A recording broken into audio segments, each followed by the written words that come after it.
No sound. Man, I do this every freaking week, man. Welcome to week 9 of college football kickoff. As always, we got Raphael. He's back with us. He's one of the dudes, pretty much. And Alex from Red Cup College Football is with us again. You guys, he was with us week 1, and now he's back again. So I'm excited to dive into college football. Hey, thanks again for hopping on with us. We got a huge slate of games, especially in the Big Ten. Raphael, I know you feel some type of way about East Coast and West Coast there, but big Big Ten matchups.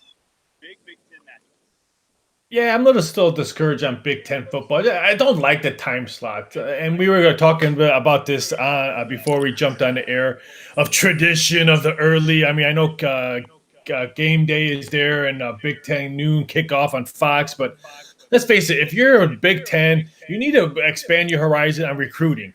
I mean, no one in the West Coast is up watching Michigan State, or even close to like Texas and all that. They're not watching that game. They're probably watching English Premier League soccer. I just don't understand that these games should be moved to 2:30. Now put the Rutgers Maryland game at 11 o'clock. Don't you put Michigan State a game on this? I mean, Ohio State's playing at 6. Why can't the Michigan Maryland game play at, or Michigan State game play at 6? 11 noon o'clock kickoff. Get real. I'm with you. We talked about it before hopping on. You got my support 100%. I say Raphael for Big Ten commissioner. All right, I'm there. And then Nebraska's out. You could be, if I'm the Big Ten commissioner, you're out. You're going to the Sun Belt, or maybe you can join Marshall with their new conference. If I'm the Big Ten commissioner. Hey, you're damn right. We'll take Nebraska. We need all the publicity we get in the Sun Belt. Well, boys, let's talk about last week's matchup, and kind of staying with big fashion there. 9 overtimes. Illinois takes down Penn State. I did not see this coming. I mean, Penn State was a huge favorite. Alex, how did you feel about it? And Raphael, how'd the books move with the game and that type of stuff? That game was super interesting. I think we all saw Penn State isn't the same old Penn State that people thought they were going to be even this year, but they weren't a good team last year, and I think it's starting to show that James Franklin's checking out. And honestly, don't be surprised if he accepts a job at USC before the season's over, in my opinion, if the offer's there. But, I don't know.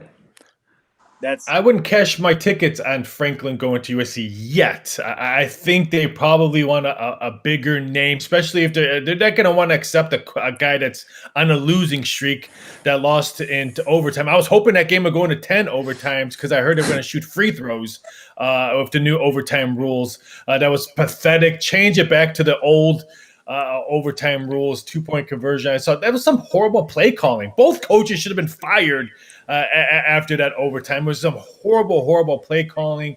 But I agree. Penn State, it's not the team itself. Their defense played really well that whole game. It was their offense was just stagnant. I don't know if maybe they were overlooking. We're going to bash Penn State until they kick off, and most likely they'll beat Ohio State today, and then we all look doofuses. That's what the way college football has shown so far this year. We're going to bash Penn State, and then they beat Ohio State today, and then we look like 3 doofuses. Yeah, you're absolutely right. This season, I thought last season was wild. This season has more upset than I can remember in a long ass time. I think they've already broken all the records to this point of AP teams losing. Like, it's ridiculous. It is wild. Like, you look at the preseason top 25 compared to now, throw it out the window. Minus Georgia, wild. Minus Georgia. Even Alabama's already lost, which is like the world shuts down when that happens. Usually everybody's happy, obviously, except for Alabama fans because they don't have to experience the pain that all of us other fans have to. Yeah, exactly. Absolutely. Oklahoma survives the upset, but they were a 38.5-point favorite. They win by 10 points against Kansas. How are those books moving, Raphael? I mean, What the hell?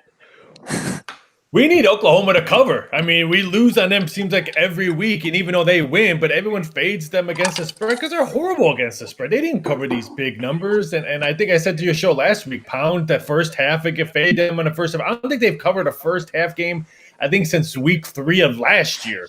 So it's not like they blow out teams right away. And they're going to continue to drop if they're undefeated and leaving these close games. I wouldn't be shocked if Ohio State leapfrogs them. If Michigan wins today against Michigan State, I wouldn't be shocked if they maybe leapfrog them and Michigan goes to a 4.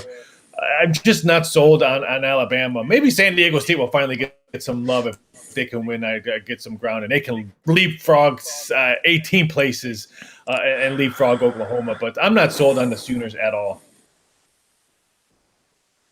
Yeah, I think Oklahoma's doing what Clemson's done in the past, really, a few years. I remember one year they were just barely escaping just not good ACC opponents, but it's Clemson, right? You know they have the talent. You know they're a good team. They have Trevor Lawrence, whether it's him or Deshaun Watson. With Oklahoma, they went from Rattler, who's supposed to be this Heisman favorite, to Caleb Williams, and now it's like people are calling for his number after there was one pick, and it's like you got to just stick with the guy and ride with it. Be loyal to your quarterbacks. But their schedules hasn't been tough to this point. But if you look after today, they play 3 ranked games to end the season. So definitely look out for them to lose one. Oh yeah, for sure. I don't see how they're going to make it in the playoffs. I really don't with the remaining schedule they have and the lack of product we've seen on the field. Good luck, Oklahoma fans. I don't know. Now, if they win all those 3 games, Baylor, I don't know if this is the correct order, Oklahoma State, Iowa State. If they win those 3 games, then hats off, and then I'll eat crow. But win those 3 games. Yeah. You win and you're in. Yeah. I don't think they can though. No, I don't think they're capable because they're going to have to win the Big 12 championship too, which is who knows if they end up playing Texas again, which isn't a great matchup for them. Yeah. The Big 12 is all over the place, though. I don't trust anyone in that conference. Just like the Pac-12, I don't think anyone's going to make it in and out of either. At the end of the day, you didn't watch the show last week because I said Oregon was going to upset UCLA. If Oregon wins outright, they leapfrog Ohio State, even if Ohio State goes on that one loss. Because I'm sorry, Oregon's resume is a lot tougher than Big Ten football. They won at the shoe, win at UCLA, and they would have to win at Utah. I think the Ducks could be leapfrog some teams that like, hey, what the heck? And then they're like, hey, we beat the Ohio State at the shoe. What'd you guys do? Yeah. If they went out, their resume is maybe the best in the country, excluding Georgia. I mean, you put them at 2 seed. You'd almost have to. Yeah, if you're Oregon, you want Ohio State to win outright because I think they leapfrog the Ohio State at the end if they win outright because they have that not a win against Ohio State, a win at the shoe when you were missing 2 defensive stars. Exactly. Yeah, absolutely. I think you have to put Oregon in above Ohio State. Say they both win out because if you don't, you just completely throw away the regular season, right? They played head to head. One team beat the other fair and square, but I think it's pretty clear Ohio State would win that game if they played right now. They're a much different team. They look like the second best team in the country. They look like they can give Georgia a fight right now, but it is what it is. I think you have to weigh the head to head over the eye test. I think Tuesday's rankings they'll come out ahead of Oregon, but like I said, I think when the picture's all said and done, if both teams win outright, I'm sorry, Oregon's resume. No disrespect to the Big Ten, but most of those wins Ohio State will be at home. And Oregon had to, like I said, they beat Ohio State on the road. They were beating UCLA on the road. They would have been Utah on the road. Utah will be ranked most likely when they play them. So that's another ranked road win. Yeah, 100%. Absolutely. Well, let's move in to another upset, but the books, you guys called this thing right. Iowa State takes down Oklahoma State. Oklahoma State was ranked 8th. They get knocked out. How do we feel about that one? I mean, obviously Vegas not surprised. Are we surprised? I wasn't surprised. We actually were rooting for the other side because the wise guy action came in really heavily on that side. So we weren't shocked at that. I mean, that's why we weren't really calling it an upset. I thought the line was a little bit inflated when it first came out anyway. So that did surprise me. I think the pace of the game mostly sucked me. I thought we were going to see a little bit more points. I thought offense would be key. Yeah, absolutely. Yeah, I think Iowa State, that wasn't surprising to me at all, just because the way the season started, Iowa State returned literally everybody, and I think they were ranked like preseason 8 or 9 or something.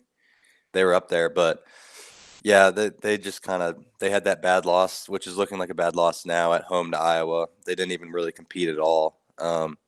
They're just I'm not sold on the Big 12, and I think that's kind of what it is. Those teams beat up on each other because none of them are really that consistent. Yeah, you hit the nail on the head. And then the final upset we want to talk about: Miami defeats NC State. NC State, they come off that big Clemson win, and ever since that win, I think they shot their load. They blew it, and they lose to a bad Miami team. I know they went blackout Miami night uniforms, but hell, uniforms, we've talked about this before. Uniforms don't make the win there.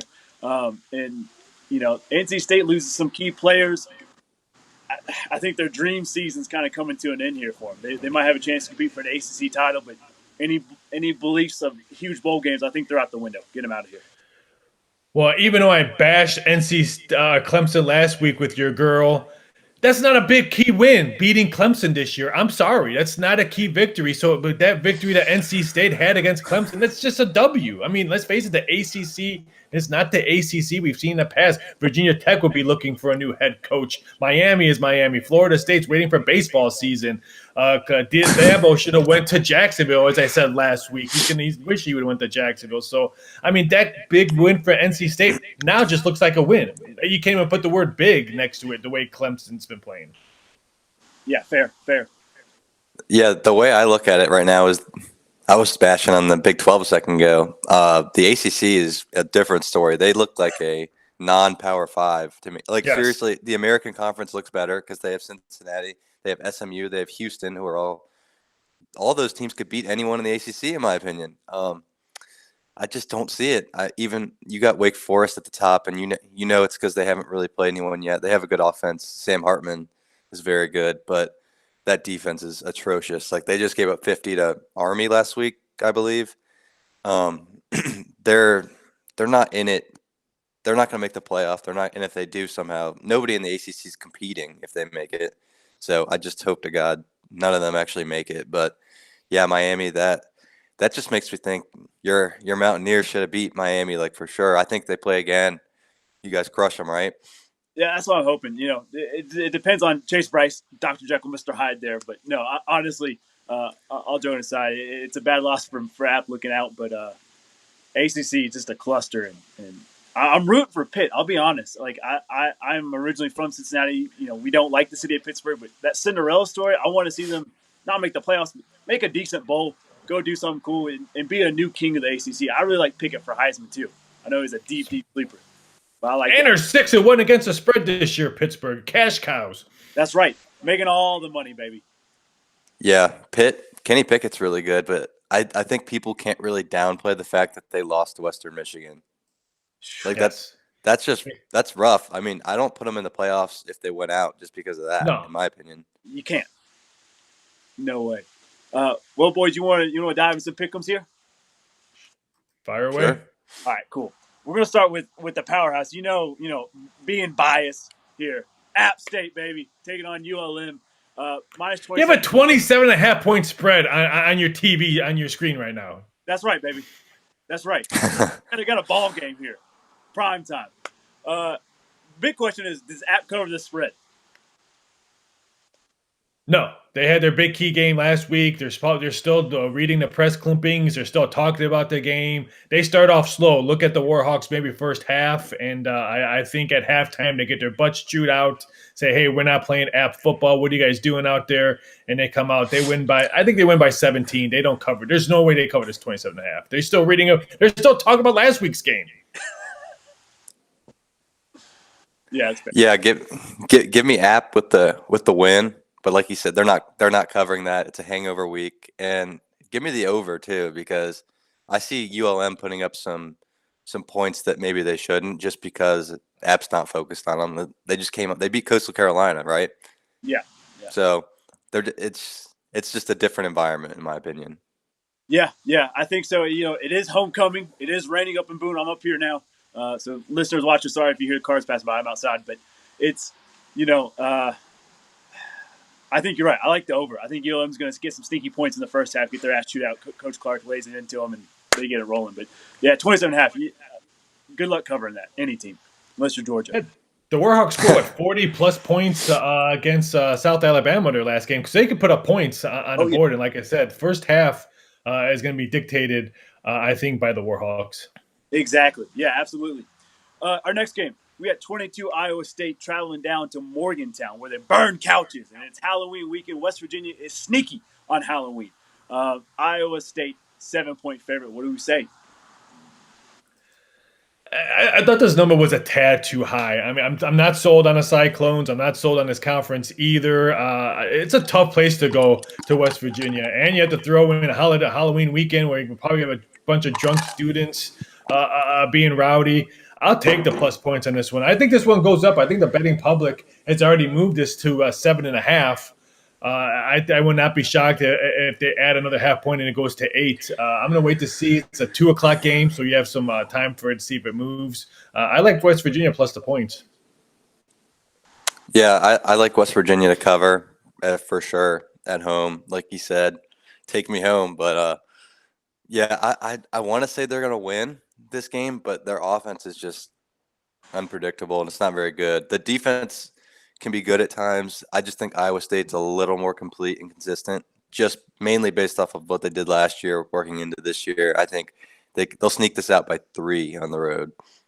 Oh, I like that. Yeah. I'm hammered down West Virginia to cover here. I think, you give them with the points.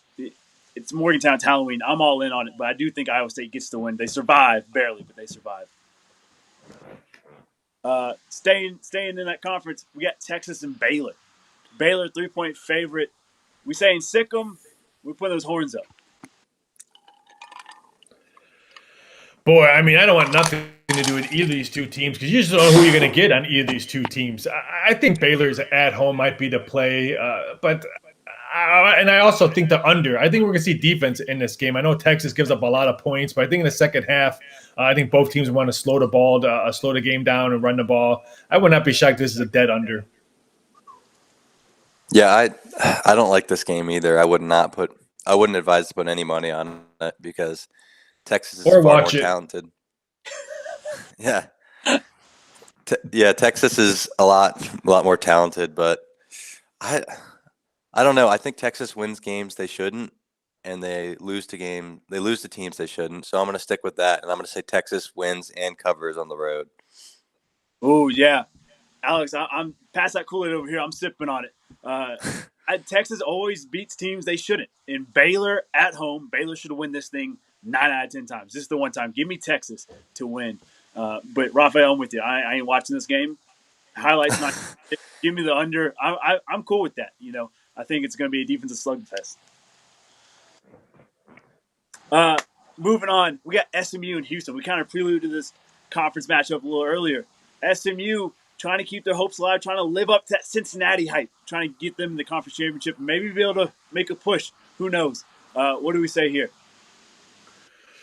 Boy, so if there's one coin flip game on the board, it's this game right here. I mean, this game has been moving all over. It's been either a pick'em, then SMU -1, then pick'em, then Houston -1. So it's an odds maker dream where you're just getting great two-way action on it. So at the end of the day, you could care less who wins because most likely you're going to win in this game.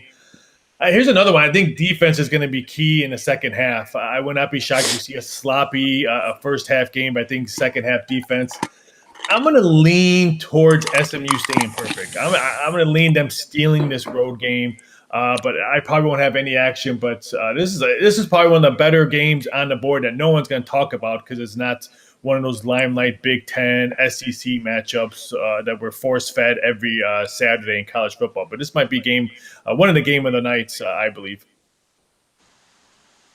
Yeah, like you said, I mean, I would stay away from the spread in this one. Obviously, you're -1. You got a pretty even matchup because Houston's at home, but I'd also go SMU. I want to go Houston because they're red hot right now and they're at home. And this Halloween weekend, they're in Texas. I'm going to go SMU. I still think SMU is going to take down Cincinnati at least once because I think they'll meet twice. I think they'll ruin their season. Dang, yeah, just breaking the heart of my people up there. Yeah, sorry. I don't know. I see them doing it. But if they do win, do we start putting SMU in that same category? They don't have the South Bend win though, which I know Notre Dame, Yeah. the powerhouse that we possibly thought they would be coming into the season, but still, they're missing that key victory, that key win that a lot of people look for. Houston Halloween, like we talked about, it's freaky out there. Give me the Clemson. So I think they have a date with destiny going against Cincinnati. I don't think they're going to beat them. At least that's what my heart says. But I do think they have a date with destiny. They're going to do everything they can to get it done. That over, I really like the over. I think both these teams will have a shootout. It'd be one hell of a game to watch. I think both teams could easily pop up 35, 40 points. And we can see a shootout here. Moving on, we got Louisville, NC State. We kind of talked about State earlier. They've got some key starters missing for the rest of the season. Louisville, a 6-point dog here, 6.5-point dog. What do we say? It's an ACC game. That's what we say. No one cares about when Metallica's not playing at Virginia Tech and they're playing Barry Manilow. That means the ACC is really bad this year. So I just think the missed players for NC State's could haunt them. They might squeak out a close victory, but I'm going to take the plus points. Too many injuries for NC State. I think Louisville keeps this game close. I agree. I'd go the same way. I'd go NC State only because they're at home. They squeak one out, but I'm taking Louisville to cover, and I don't be surprised if they go and win that. Malik Cunningham's very good, and their offense is good. They just have their defense is garbage. Good luck. Yeah, exactly. Malik Cunningham, dude, that guy's a baller. When he was coming in, they thought maybe the next Lamar Jackson. Obviously, there's no other next Lamar Jackson. I mean, Lamar than posers here. But Malik, he can ball. Coach Satterfield and the offense is popping off. State at home, missing key starters. It's Superman. It's a plane. No, it's a damn Cardinal. They get the win. Let's go. Miami, Pitt. Pitt trying to keep this dream season alive for them. Just ignoring the Western Michigan loss that Alex likes to bring up there. Pitt is a favorite here.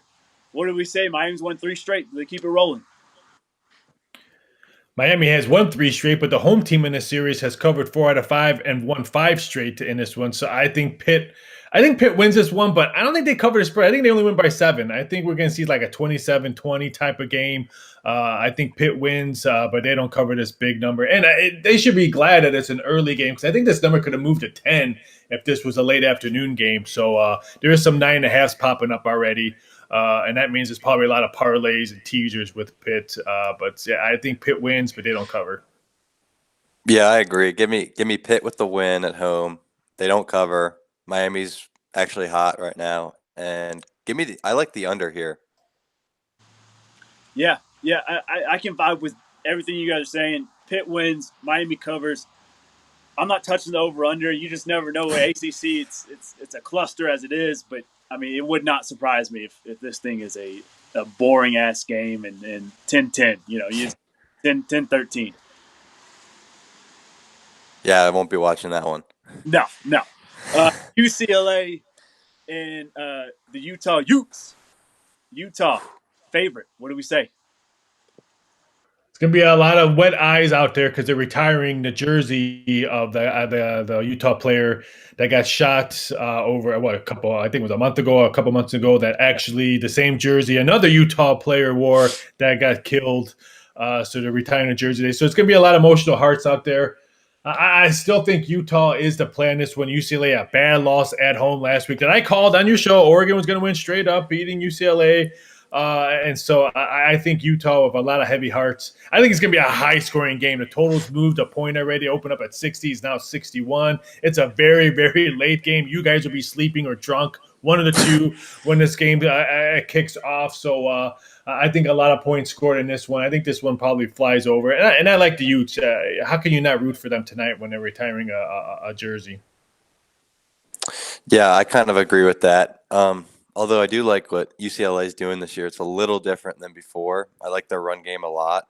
They have 2 really good running backs, and DTR is a beast. The Pac-12 is another one where it's hard to predict, but with everything going on, and they're wearing the jerseys of the player who passed away, I'm going to go Utah wins, and then I don't think Utah covers though. Mm.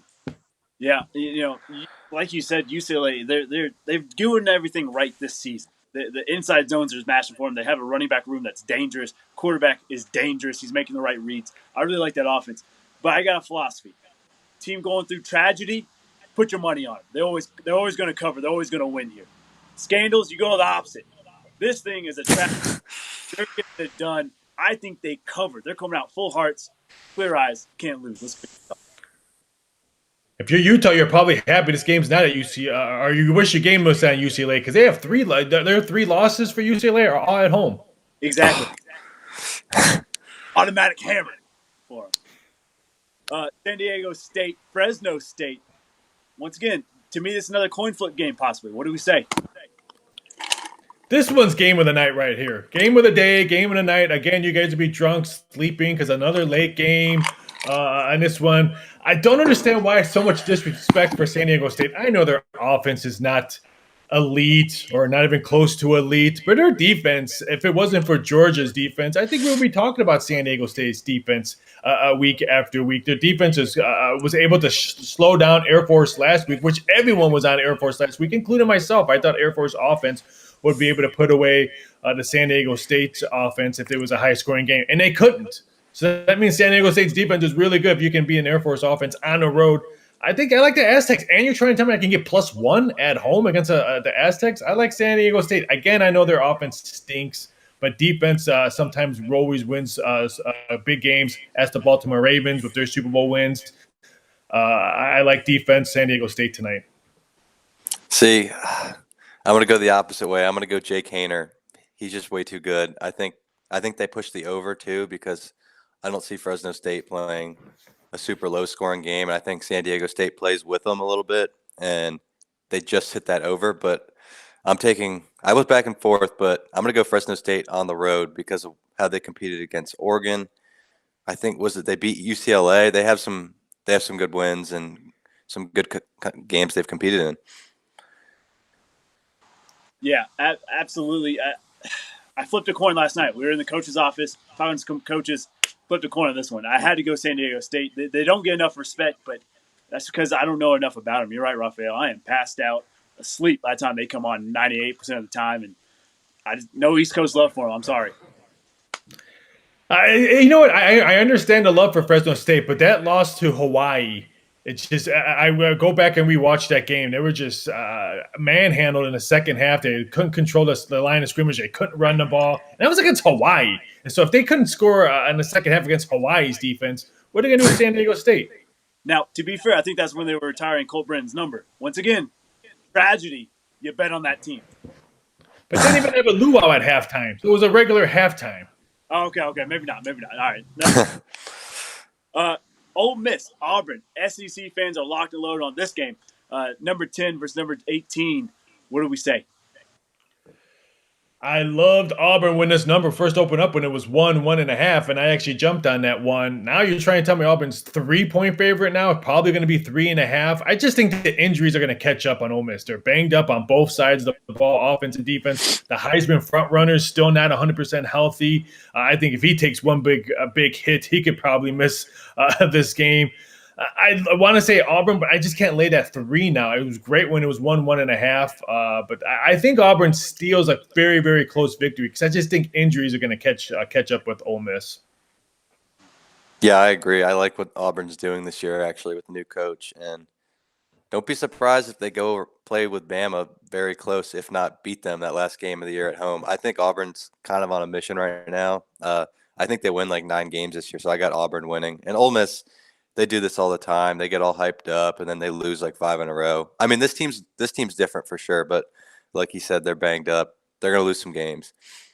Yeah, they just need to keep on room saying, "Hey, Bo Nix, we're going to bench you," and then let him play. And because every time they say we're going to bench him, he has a really good game. Yeah, he's got some magic in him. Like you got to piss him off a little bit, and then he goes off and has a huge LSU game or whatever it might be. I like the way Auburn's playing. I just think that Ole Miss offense is just so damn good. Yes, Matt's banged up, but their quarterback room is deep. And I trust Lane Kiffin. I trust Ole Miss. I think they get it done. They'll fumble the bag somewhere else, but they beat Auburn at Auburn. Iowa, Wisconsin. Wisconsin here. What do we say? You say, why is that 9 next to Iowa's name first? That's what you want to say.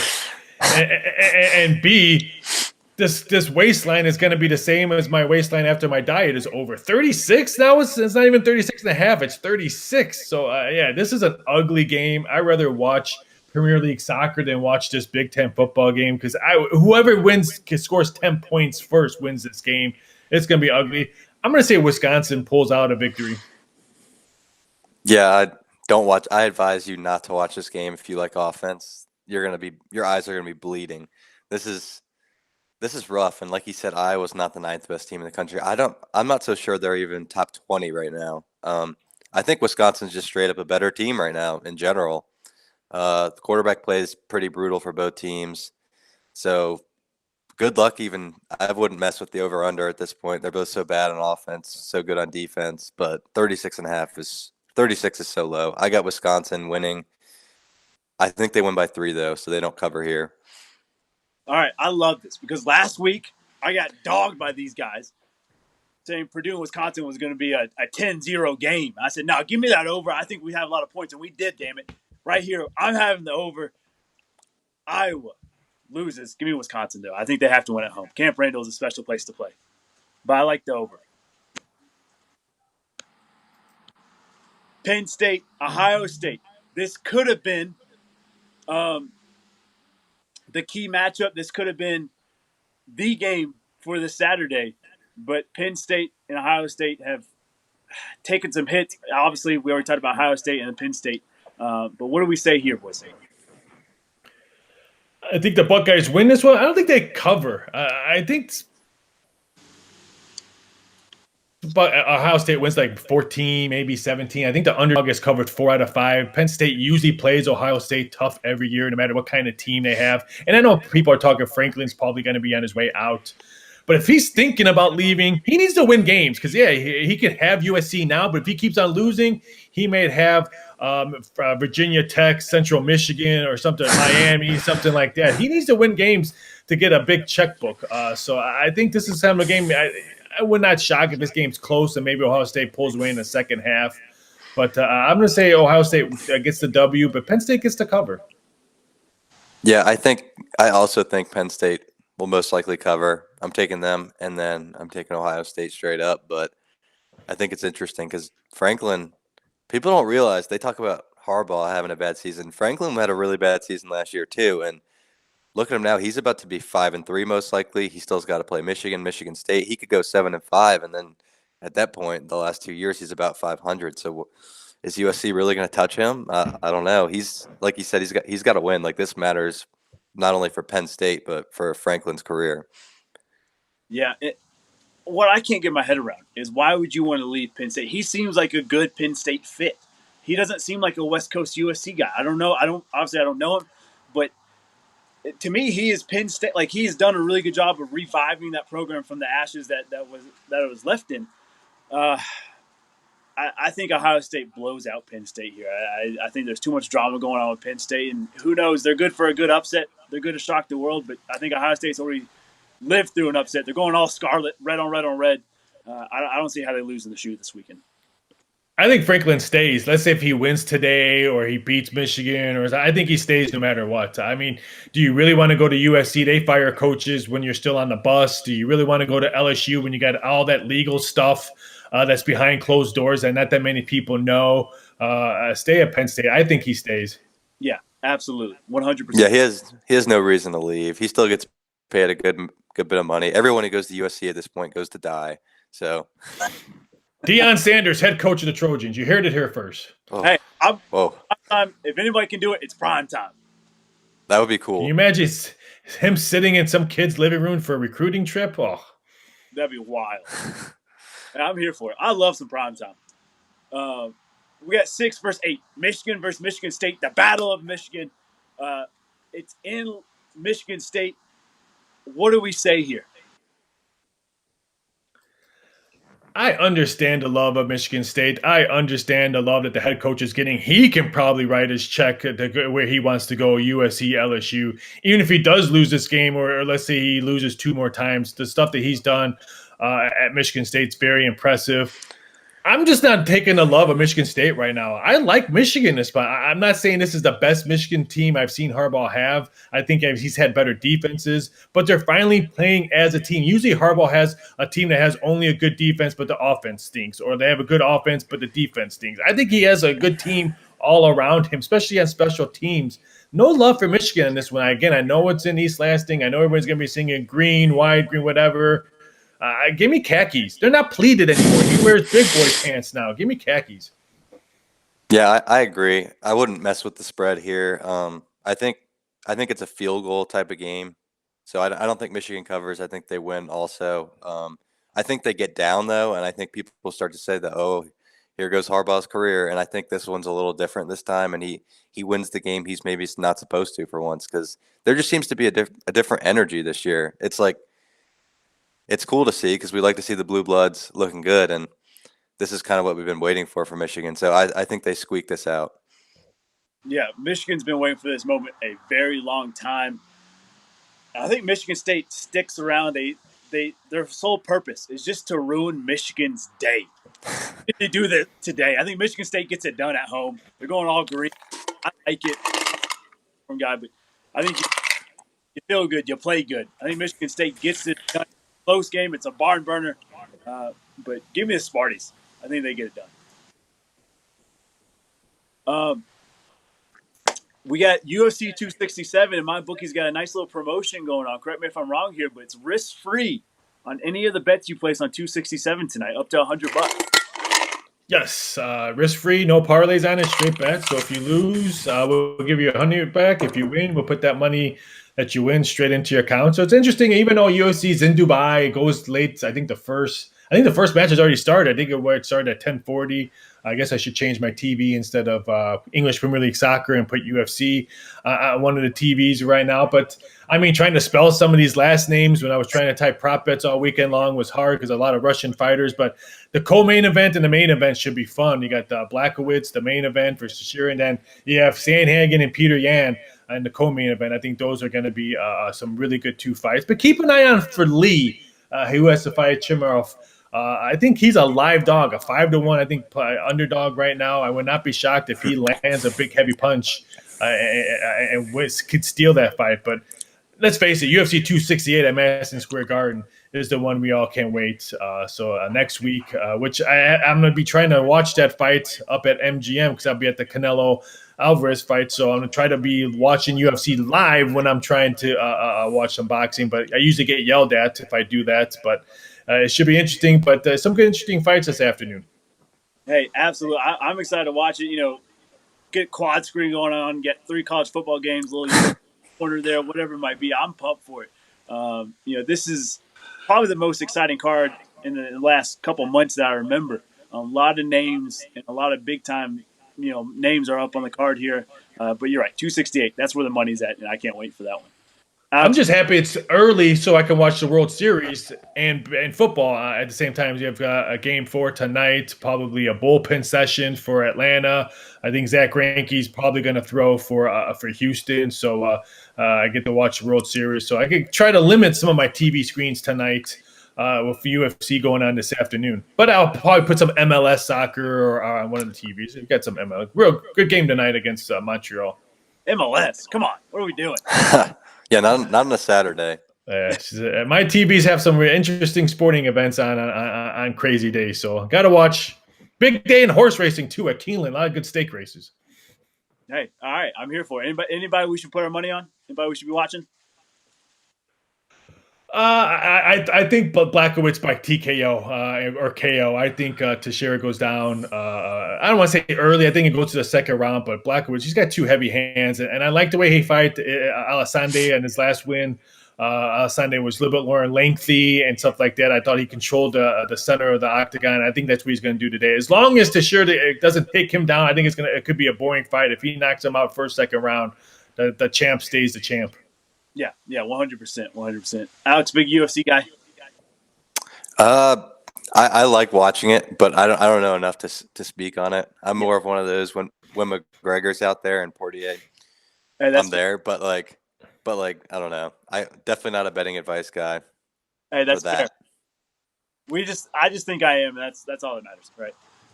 Yeah. Evan couldn't make it. He's too hungover or whatever, but he did have a question for you, especially for Raphael. I want to know how much Aaron Rodgers shocking the world on Thursday night benefited my bookie. We needed the under to stay. We were popping Tums like Tic Tacs at the end of the game when they were at the goal line and they were going to push it through. So that was a big win for us. It didn't really shock myself. I mean, it was Aaron Rodgers. I was shocked that we almost had to move it to 7 because we were just getting so much money coming in on Arizona. A lot of teasers, a lot of money line bets that were linked up to Saturdays and Sundays games. So a little bit. It was Aaron Rodgers. Not like Arizona was playing Pittsburgh or something. It was Aaron Rodgers. We've seen him do some crazy things. So it didn't really shock me, but it was a good win for us to start the new NFL week. But poor Arizona, but glad the game went and stayed under. Yeah, I had the over on it, and I was like, yes, it's gonna hit, and then AJ Green's control again. What happened? Turn around! Wow. That's the classic Cardinals. Yeah, for real. They start a season really well, and they just they'll probably lose like 2 in a row now. Yeah, it was one I was talking so much junk. On our normal Tuesday show, I say, "Oh yeah, I'm putting all the money on Arizona until they lose. They're good, and then as soon as they lose, you got to take your money out of it because they're done. Like you're right, they're gonna find a way to lose a couple more here." All that MVP talk with Murray coming into that game. I mean, I tell people Aaron Rodgers and Tom Brady are being suffered with the LeBron James, Michael Jordan effect. Anytime they put a jersey on and throw 2 touchdown passes and win games, they're MVPs, period. No ifs, ands, or buts. I know Lamar Jackson's been good. Murray's been good. But I'm sorry, if Tom Brady throws 2 touchdown passes every week, the guy's 40. Just give him as an MVP award every year. He just suffers the LeBron James MJ effect. Absolutely. Yeah, 100%. Well, boys, anything you need to plug real quick, feel free. Everybody jump on the Red Cup the Red Cup site. It's a great site. I've been on it. Does great work. Jump over there and go back inside. I want to see who loves me. Go back inside. Enjoy your game day. That's all I got to say. A lot of big sporting events on, like you said. Hey, absolutely. Go buy some sports. Go drink. Go enjoy it. Go follow these 2 guys. They're awesome. I can't appreciate you guys enough for hopping on with us. And we'll catch you guys Tuesday and the next Saturday. We'll be back on Raphael and the crew. You guys have one hell of a weekend. Take it easy, guys.